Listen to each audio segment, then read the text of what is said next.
Anna Genovese is one of the most intriguing yet often overlooked figures in the history of organized crime.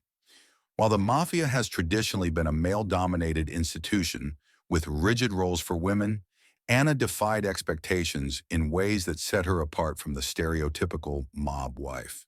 She was not merely the wife of Vito Genovese, one of the most feared and powerful crime bosses in American history. She was also a shrewd businesswoman, a nightclub operator, and ultimately a woman who broke the Mafia's code of silence. Her life was a story of power, defiance, and survival in a world where women were expected to remain silent and submissive. Most Mafia wives lived in the shadows, financially supported by their husbands' illicit activities but never directly involved in them. They adhered to the strict unwritten rule of omertà, the Mafia's code of silence, ensuring that criminal business remained strictly within the male sphere. Those who defied these expectations often faced dire consequences, whether through exile, violence, or even death. However, Anna Genovese was not content with playing the traditional role of a Mafia wife. She actively managed businesses that were fronts for illicit activities, built connections with politicians and entertainers, and, in a shocking turn of events, later testified against her husband. Her decision to speak out against Vito Genovese was unprecedented at the time. The Mafia operated under a strict hierarchy where betrayal was met with swift and brutal punishment. Testifying against a crime boss, let alone a husband, was almost unthinkable. Anna's testimony would ultimately contribute to Vito Genovese's downfall and disrupt the power dynamics of the Genovese crime family. But what led her to take such a bold step?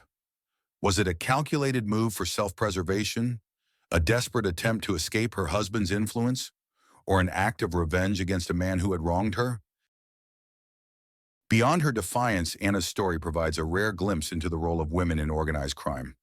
While much of Mafia history focuses on the men who built and controlled vast criminal empires, women often played crucial but hidden roles. They managed finances, operated businesses, provided alibis, and in some cases acted as intermediaries in illicit dealings. Anna Genovese represents a unique case where a woman not only participated in the underworld, but also actively shaped its trajectory. This video delves into the fascinating life of Anna Genovese, exploring her marriage to Vito Genovese, her involvement in the criminal underworld, and the remarkable decision to betray the Mafia. Her story is one of resilience, intelligence, and an unyielding desire to carve out her own destiny in a world dominated by men. Whether she was a victim, a strategist, or simply a woman ahead of her time, Anna Genovese remains a captivating and complex figure in the annals of organized crime history. Little is known about Anna Genovese's early life before she became involved with Vito Genovese. Vito, a ruthless gangster, was deeply entrenched in the world of organized crime, rising to power as the head of the Genovese crime family. Anna became his second wife after the mysterious disappearance of his first wife, Donata Ragone. Some accounts suggest that Vito had Donata killed so that he could marry Anna, although no evidence directly ties him to her disappearance. Anna's marriage to Vito placed her in a world of violence, power, and wealth. Unlike many mob wives who were expected to remain silent, Anna was more involved in Vito's dealings. She was known for her intelligence, business acumen, and ability to navigate the criminal underworld. While many Mafia wives stayed out of business affairs, Anna took a different approach. She was particularly involved in running nightclubs in Greenwich Village, a hotspot for entertainment and illegal activities. These establishments served as fronts for money laundering, gambling, and other illicit operations. Anna was known for her ability to manage these businesses efficiently, and she even had connections in the entertainment industry. Her influence in these social circles helped strengthen the Genovese family's power. Despite her deep involvement in the underworld, Anna eventually made a shocking move. She betrayed her husband and the Mafia. The reasons for her defection remain a matter of speculation, but some believe she grew tired of Vito's abuse and infidelities. Others suggest she feared for her own safety as Vito's legal troubles escalated. In a highly unusual move, Anna testified against Vito Genovese in court. At a time when Mafia wives were expected to remain silent, her testimony was groundbreaking. She provided crucial details about Vito's finances, business dealings, and criminal activities. Her revelations damaged Vito's legal standing, although he was eventually convicted on separate charges. Following her testimony, Anna faded from the public eye, but her actions had already left a significant mark on the history of organized crime. While many informants who turned against the Mafia faced violent retribution, Anna managed to avoid the grim fate that often awaited traitors.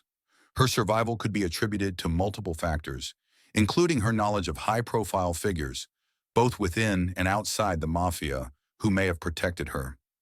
Additionally, by the time she testified, Vito Genovese's legal troubles had escalated, and his power had begun to wane, reducing the likelihood of immediate retaliation against her. Despite the dangers associated with betraying the Mafia, Anna managed to maintain a relatively low profile in her later years. Some reports suggest that she continued to live in New York City, though she distanced herself from the criminal world that had once defined her existence. Her financial stability remains a topic of speculation.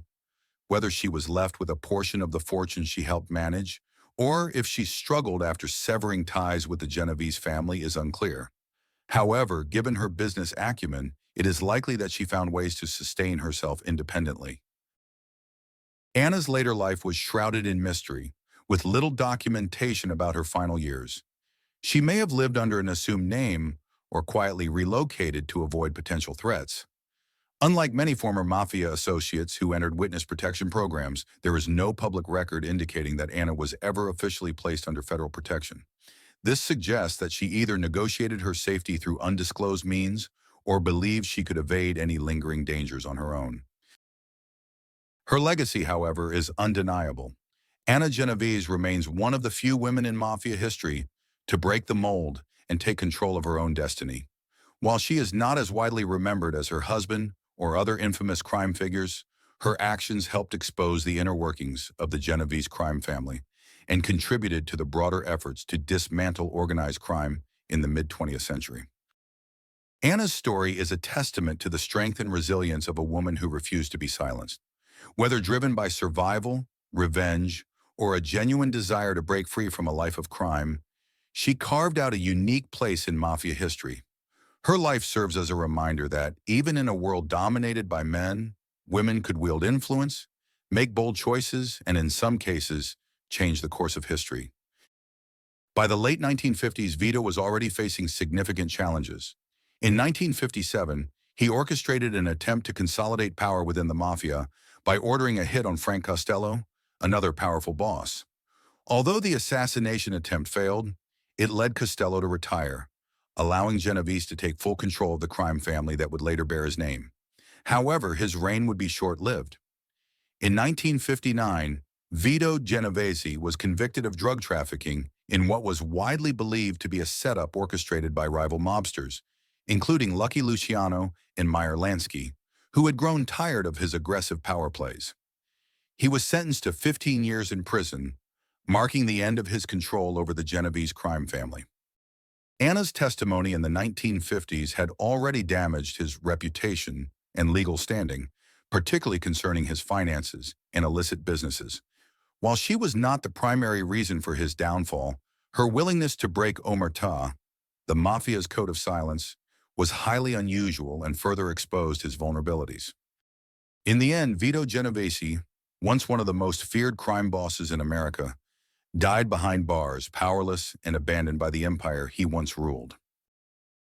Her story serves as an inspiration to those who feel trapped by circumstances beyond their control. Anna's ability to break free from the constraints of a dangerous and oppressive environment shows that even in the darkest of places, there is room for courage and change. While she may not have been a perfect hero, her decision to stand up for herself, take charge of her fate, and expose the inner workings of a ruthless empire is a bold reminder that strength comes in many forms. Anna Genovese's life proves that history often overlooks the contributions of women, especially in male-dominated spheres, but her actions remain a powerful example of what it means to challenge an unjust system. Whether driven by survival, revenge, or a genuine desire for freedom, Anna's legacy is one of defiance and self-determination, an enduring reminder that even in the face of immense power, one voice can make a difference. If you like this video, don't forget to like and subscribe. Thank you for watching.